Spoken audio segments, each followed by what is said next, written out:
Welcome again to Fruitful Investment Strategies. My name is Kalambai, for those who don't know me.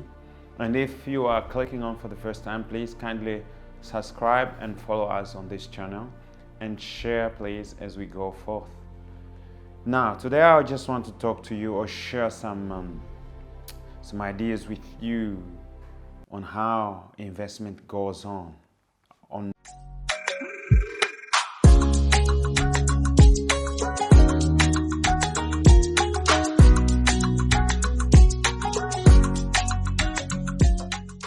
My side.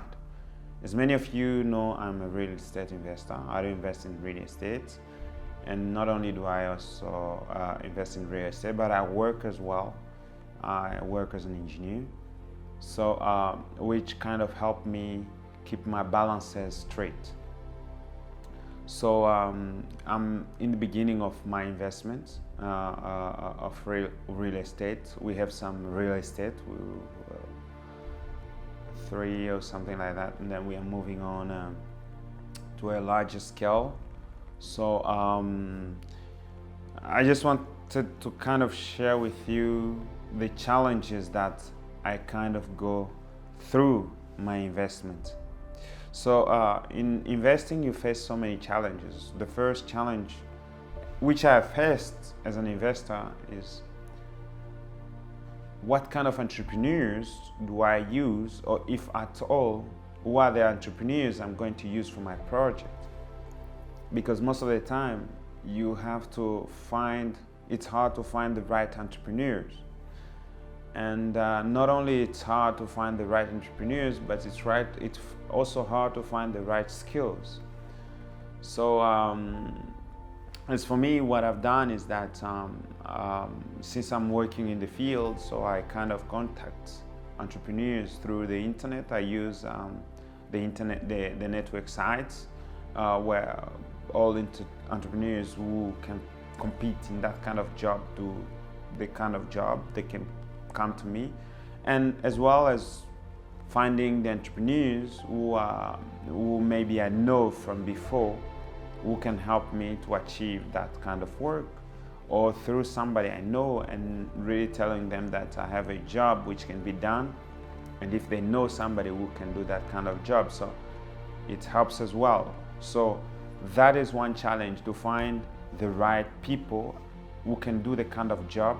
Not only the right people, but also the right people who can achieve it at the right time, because time is money, and the more time it takes, the more money is spent. So in my project, for example, when I was renewing my house or building another house, so I had to look for the right entrepreneurs, and that there was a competition between the entrepreneurs. So and at the end we found out that one was 2 times cheaper than the other one. So we consider, of course, money. The cost is very important, but also the experience. So that is true, and we used the cheapest people, or the cheapest entrepreneur. It's not always the best. You never know who's the best, but at least you can reduce your costs. Now, that is one thing, and the other thing is, how do you communicate with them? The first thing you have to do is actually have a contract ready. Look on the clause of your contract. What do you agree about in the contract?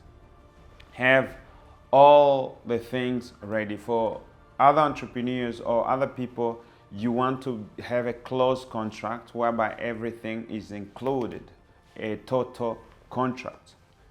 So if you have a total contract, which means everything is included, or sometimes you can have a much more detailed contract, which means you go through all the details of the things that must be done, and everything is so detailed, and then you have to be very good at looking at this contract so that you go into the details of what is being done and what is going to be done, and that as well decide what kind of materials they are going to use. You go in the details of the materials that you're going to use, and that is very important. So you have to know again what you're doing so that you can go through that. That's one of the challenges.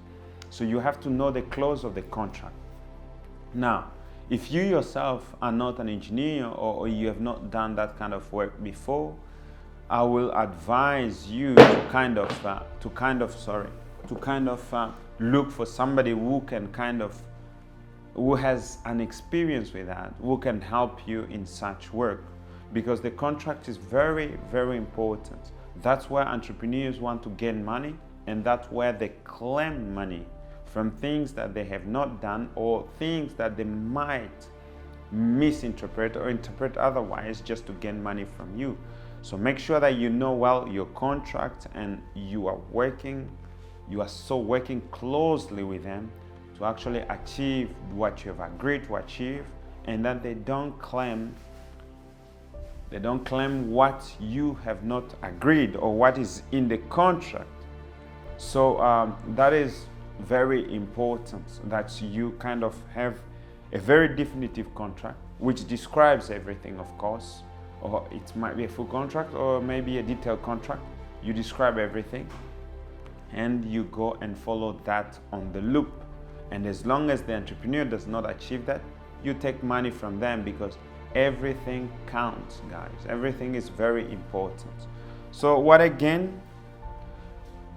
Well, the thing that you have to do as well is make sure you are checking the work that is going on the site. Be always on the site, checking what is going on, taking pictures of everything that is going on. Documenting is very important. So once the project is started, you start documenting everything that the entrepreneur is doing. I had many challenges because I'm living on the site. I was living on the site, and when the entrepreneur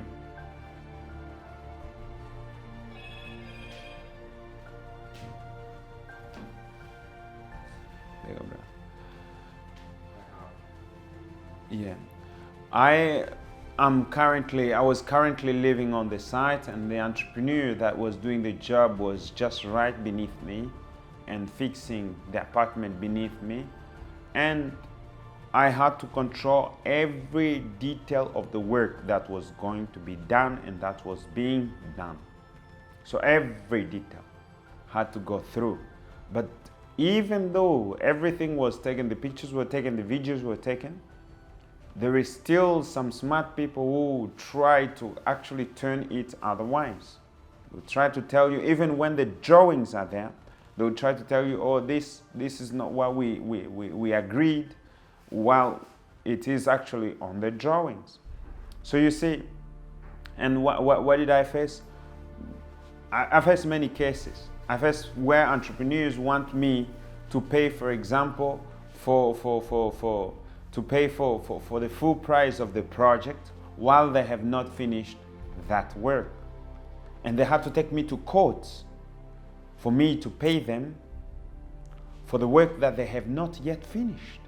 So I said, okay, you can take me to court. So they took me to court, and we went to court. We took the matter to court, and the court finished by giving me an advantage, because I was willing to pay, but they were not willing to finish the work. And moreover, there was a lot of things which were not yet done, but I had paid them, I can say, more. There was just remaining, 15%, 20% of what they were really, I owned them. But the work that was remaining was, much more than what they were claiming for.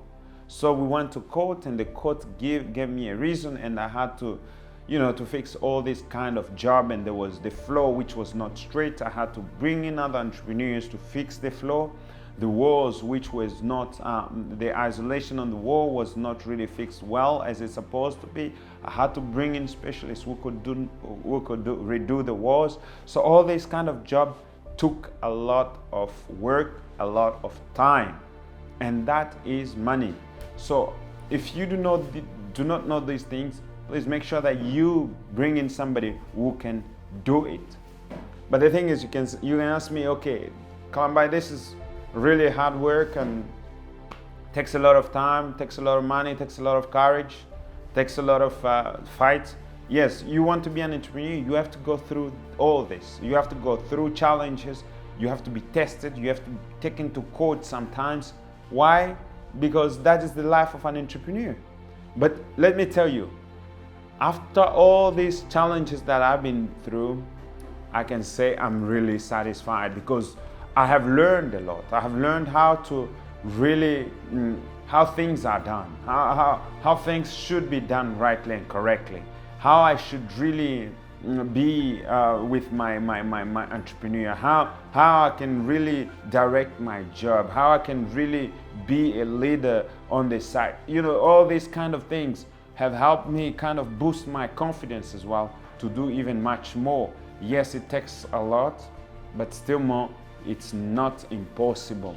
So we started the project in 2020, and then it finished 2 years later. So this is the thing that it takes time, and you once you're finished with a real estate, you just put somebody in, and the money starts flowing in. So it's really worth it because, and not only the money flows in, but you have also, I can say, it starts giving birth, if you want. It starts multiplying itself because this is a multiplication process. So that's some of the challenges you face. You face challenges with a neighbor who are not satisfied. They don't want, they're jealousy. People who do not want to support you and to help you. You face jealousy all the way from maybe those people who are close to you, even those who are further from you. So that's kind of jealousy that you face. And the other problem you can face is shortage of money.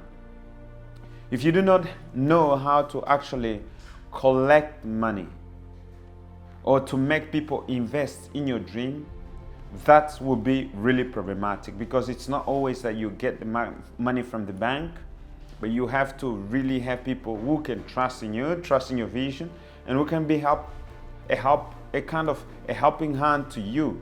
So what you do, you have to talk to your siblings, you have to talk to your sisters, you have to talk to your parents, people that you know that can help you, people that can support you. If you can get to convince them and really to see your vision and them to get tunneled and to follow you, that will be really helpful. And money is always a great challenge. When you're investing, money goes every month. So sometimes I had every month my account was draining of $50,000 a month. That was a lot. And when you have a family which you have to feed, you have a house which you have to kind of pay for. So that was a lot of money and a lot of strain. So this month, I don't know, 10,000 goes out. That month, 20,000 goes out. So all this money, it's for the good, but when it's just going like that, it can be a bit of challenge for the family and all that. But once everybody understands what you're doing, I think that would be very good. And having a family which is supportive, it's also very important for you, because you want to make sure that your wife or your husband support you in what you are doing so that you guys can move together and can create a safe environment, understanding that what you're doing is not just for you, but it's also for the generation which is to come. So once you understand that and everybody who's around you understand that, I think there is more to win. So as for my case, my wife, I'm very thankful to her because she's very supportive, and my siblings and my parents, they're very supportive in this case. And really, when I need the help that I need to fulfill my project, I can just take a phone call and say, hey, can you borrow me some money here? And I'll do this and that, and then I can come and pay without interest. So that is one way of winning. People who can really help you out, people who can really support you when you need it. So that is one thing you can actually do. But those are kind of the challenges you face. But there is a lot of profit which comes with it. When you get people who can rent the house, when you get people who can pay the house. And now you have to look for people who really have your best interest in mind. A person who can take care of that property which you have. So you have really to be picky in terms of who can live in that house, who can actually, who cannot be there. So those are the kind of things you have to be careful about in choosing a person who can, because an investor or somebody who's going actually to occupy your house has to be somebody who also takes care of your best interest in mind. So that's what I want to share with you, and I hope we have all learned from all this, and we can go there and face the challenges, because without challenges there is no great benefit. And I think the more you face challenges, the more you become stronger, the more you can achieve, and the more you can even grow bigger. So I think challenges are not to be feared. They're really something you should be expective of, and really expect that those things should happen in your life. And once you overcome these challenges, there is great things to win. So I don't see in any way that we should be afraid of these challenges. Wherever we might be, there is also room, much more room for us to invest. Yeah, so just look at opportunities which are around you. What can you do to invest in the area that you are living in, and see what you can do, and really invest yourself. Do not fear, because I'm sure there is a lot to win outside of fear. So the thing is, you have to go really above your fear. You have to conquer yourself, to overcome the fear that you have, and to go on and to start investing. Because once you really go beyond that bar of fear, I think there is much more, a wider horizon in which you can gain, in which you can become very successful. So with this in mind, I would like you to subscribe and to follow us and to share this video, and see you on the next one.